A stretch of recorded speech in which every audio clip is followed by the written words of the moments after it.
Today I was talking about issues affecting global post-secondary education. This affects 150 million students around the world. I was pointing out that 97% of those are generally studying in country, and they're part of mass higher education. I think it's very important we look at the global scene so that we can put the British scene into a better context. When we have such a diversified scheme, not just in the world at large, but also growing here in Britain, the issue of value for money and the participation of the broader society within higher education becomes really important. We can only expect that students in future will demand to have good answers as to how their money is being spent, or government loans are being spent, and want to make sure that that value for money translates into good value for jobs as they go through their career. The questions about adapting to change are really important for any institution, but also for nations as they find themselves very differently positioned economically than just a few years ago. So working out what the key questions are that you need to ask in that repositioning is vitally important. I also raised the question whether we can all simply follow agendas of adaptation. Some of us may indeed have to follow more revolutionary agendas to make sure that we do meet all the changes that are required in time. So planning that and making sure that we have an orderly transition, or as orderly as possible, is vitally important in changeable times such as those we live in today. I think today has been a very interesting coverage of the ground of what's happening in higher education, not just in this country but throughout the world. I think the important thing for the UK is to ensure that we protect the quality of our higher education, whether it's publicly funded or privately funded, whether it's for-profit or not-for-profit. And I think today we heard a variety of inputs which have shown that there is great diversity in the sector, and that each part of that diversity plays a different role and fulfills a different purpose. I think there are a lot of opportunities for the UK to take its educational system, which is still very much a gold standard, outside the UK alone, and take it into the rest of the world in the way in which London International already does. But I think there could be room for more of us outside the UK as well. From a small private sector institution, what we provide is a very different product to that which is provided either by London International or by some of the other universities who've been here today.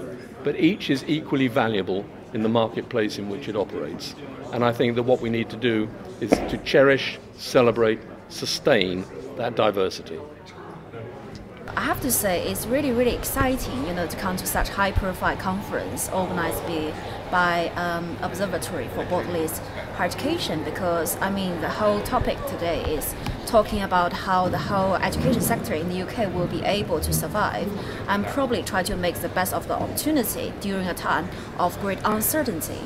And I think the conference going on really well so far, and all the speakers has give very thought-provoking and insightful, opinion about what's going on in the sector at this moment, and how different universities should work with old and new partners to try to address all these kind of different issues and try to enhance the overall student experience based in a global context. So in that sense, I think it will be really successful, and I'm very looking forward to see how other speakers address this very important issue. So hopefully you will find it useful as well.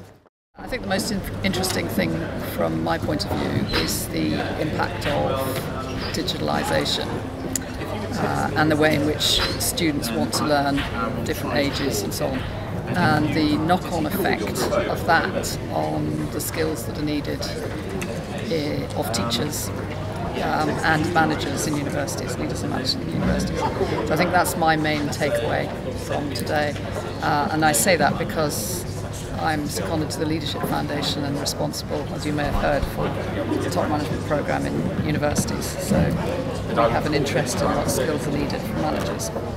The talk that I gave was an attempt to get people to think in the much longer term about the current crisis that we're in and the current disruptive times.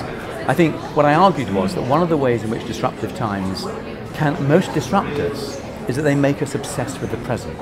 The fact is that most of the changes that we're now thinking about have been going on in higher education for the last 10 to 20 years, and they will continue into the future. Whether it's widening participation, larger student numbers, internationalisation, work-based learning, importance of employability, business linked research, all of that has been going on for a long time.